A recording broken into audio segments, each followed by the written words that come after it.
everybody, it's me, your friendly neighborhood Uncle Pete, and this is another episode in my ongoing debate series with my good friend Carlin. We are debating a wide array of topics in the horror genre. So, after you watch this video, please go to Carlin's channel, I have a link in the description down below. Watch his video on the same topic, and then he'll have a community tab on his page for everybody to vote on who they thought had the better argument. And there's also a tie option if you feel we both did the same. It's a lot of fun. So a few weeks ago, we actually debated what is the best horror franchise. Good way to follow it up. What is the worst horror franchise? And also, don't forget to let us know what you think the worst horror franchise is in the comments down below. Now, before I get started, I want to say these videos are all in good fun. This is just my opinion. I'm not knocking anybody who worked on these movies, made the movies, started the movies. Yeah, I've never made a movie, so yeah, but I do know a lot of hard work goes into it. One of my really great friends just made a movie, so I know a lot of hard work goes into it. But this is all in good fun.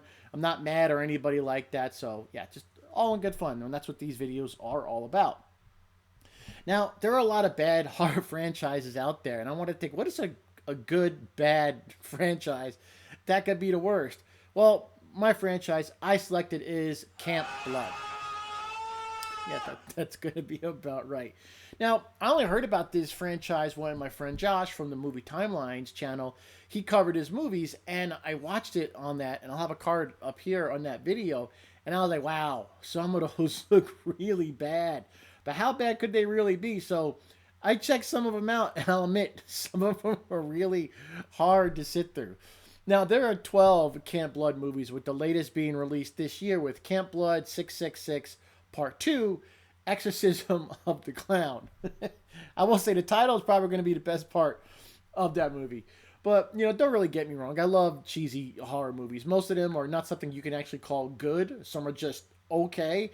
And I often said, well, it's a movie, but some are really bad and a chore to sit through. You're kind of groaning at it and just waiting for something enjoyable to happen. Again, I like crapping on these movies, especially low-budget ones, since people did the best with what they had. But some of these Camp Blood movies, man, they are something else to watch, I should tell you that. When I first heard of these movies with the title Camp Blood, I was like, oh, cool. Sounds like an indie horror movie paying homage to films like Friday the 13th or The Burning. So I put on Camp Blood, which was released in 1999. It really didn't start out too good. It looks like it was shot on a VHS tape that was copied over a bunch of times. Plot is really basic. A group of young adults go camping into the woods. Meanwhile, there's an escaped mental patient out there. I'm not sure if they were going for so bad it's good, but they got half of that because it really is just so bad. The score is basic, like they just got copyright-free music from the internet, even though this was pre-internet in the late 90s, kinda. But yeah, his score was really nothing to shake a stick at. And also, this first Camp Blood starts with one of the most unsexy sex scenes in the woods. I think they just put, nudity in the movie for the sake of adding boobs, pretty much. The killer in the clown mask, I think they got it from like a Spirit Halloween store. Audio is also pretty bad at times. The background noise is often too loud that you really can't even hear the dialogue that's being said. Then there's the acting, and it's bad, some of it. It's like, what wound up on the cutting room floor if that is what they chose to go with? George.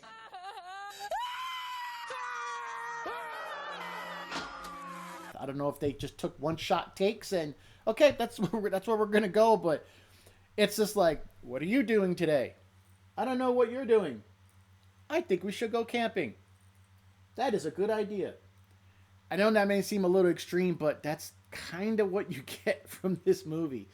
The cast of characters, you get your basic tropes. You got the good girl, the airhead, the asshole boyfriend that has to curse in every sentence he says because that makes him a tough guy. You also get the wacky old man drifter character, the harbinger that warns them, damn you crazy kids. Yeah, nothing special. Script, I think it was written by kind of like a 15-year-old. Like, what if we get lost? I have a compass. What? That's a line in the movie, pretty much. And that's just the first movie, and I'll admit, the first movie in the franchise is not the worst thing I've ever seen, but trust me, it really does get a lot worse from here. A lot of these movies just feel really disjointed, almost like a hodgepodge of different scenes just like streamed together. Like the plots, they're not even that good. They just don't make sense. It's like the motivations of the killer are pretty much just because.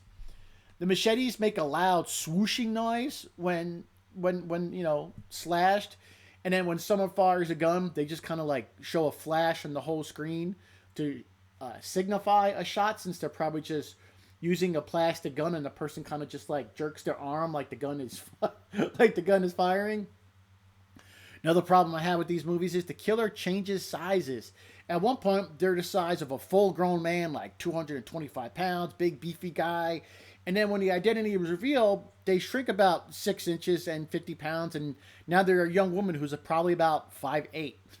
You're supposed to believe that.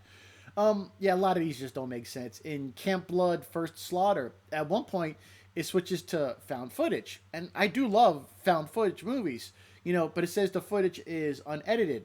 But there are multiple cameras with mismatched continuity, so that really doesn't follow the theme of found footage per se. Another film that kind of stood out to me in this franchise was Camp Blood 4. They show about 10 minutes of footage from the previous film, Camp Blood First Slaughter. And by the way, this movie is only 71 minutes long with about 6 minutes of credits. So you really only get 55 minutes of a movie. Also, the first kill that happens, not including the footage from the previous movie, happens about 53 minutes into this one. Now, if you want to watch a movie where you get up to see a woman wake up, brush her hair, brush her teeth, put on makeup, walk around town, go shopping, then you're probably going to like Camp Blood 4. The beginning of Camp Blood 5 starts the same way, following a young woman walking around town and going into a costume shop and shopping. Then this young woman watches a movie, and we get 10 minutes of the movie in the movie with her watching it. Guess what? More footage of the previous movie, I guess. I mean, the rest of the franchise really is no better. Lots of nonsense with bad acting, and none of the rest of these really have a script. It's like they just went into the woods and started shooting scenes, and like, hell, we'll just figure out how to piece it together later. One more film I'll talk about in this franchise was Ghosts of Camp Blood, and I just want to show you this one clip of the acting in it, and then you can decide for yourself if you think this is good, bad, or so bad it's good. Thanks. If you're here to get your money back, beat it. A deal is a deal. Okay, funny guy. Hope you have clown insurance. I could go on and on talking about these movies in the franchise, but they're all pretty much the same. None of them really stood out to me for any particular reason, as rather being really good or really bad. They kind of all blend together. I felt like there was real no substance made in these films. Now, if you like bad movies, not so bad they're good movies, but just bad movies, then you may want to check these out. Just know what you're getting yourself into. It might be fun to watch these with some friends over some beers, a couple of joints, and you may have a good time just laughing at the absurdity of it all.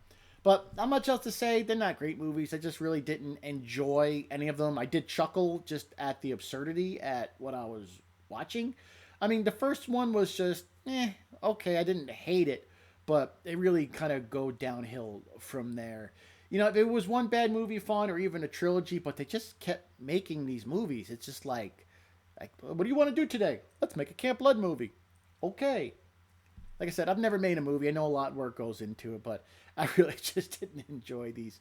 I looked up some of the Rotten Tomato scores for these films, and most don't even have a rating. But the ones that did probably had an average of about 21%. And the ones that I found on IMDb that had a rating had an average of like 2.6 out of 10. Wrapping things up, I know it takes a lot to make a movie, and I really feel I feel a little bad for shitting on these, but I really can't enjoy them. Again, I never made a movie, so I still give credit to people who go out there and try to make a movie, because I assume it's a lot of hard work. My friend Josh just made a movie, which is awesome. And I know he put a ton of hard work into it, so I know what goes into it. But his movie was great. These are, no, not really. Yeah, so for me, there's a lot of bad horror franchises out there, but discussing the worst horror franchise as a whole, I'm going with Camp Blood. Thanks for watching. Now, please go to Carlin's channel, link in the description down below. Watch his video, and then go to the community tab on his page. And please vote for who you thought had the better argument. Was it Carlin? Was it me? Or did you feel it was a tie? All in good fun. And again, don't forget to let us know in the comments down below what you believe the worst horror franchise is. Maybe it's one I haven't seen, or maybe the one I have seen. Like I said, they're all opinions. No opinion is right or wrong. They're all different, and that's what's fantastic about the horror genre. We all like and dislike different things, and nobody is right, nobody's wrong. That's the beauty of this genre. Thanks again. I'll see you here on Friday for another episode of Nails in a Coffin. And I'll see you here next Wednesday for another episode of Let's Nail This. And 2 weeks for our another debate series with Carlin. Lots of great stuff coming out. I really appreciate it. If you're still watching this, please hit that subscribe button. As I'm recording this, I just hit 400 subscribers. So when you see this, hopefully I have a little bit more. I'd love to hit 500 by the end of the year. So I really appreciate it if you can help me get there. Thanks again, everybody. Be safe. Be good to each other. I am your friendly neighborhood Uncle Pete. And remember, with great kills, there must also come great nails.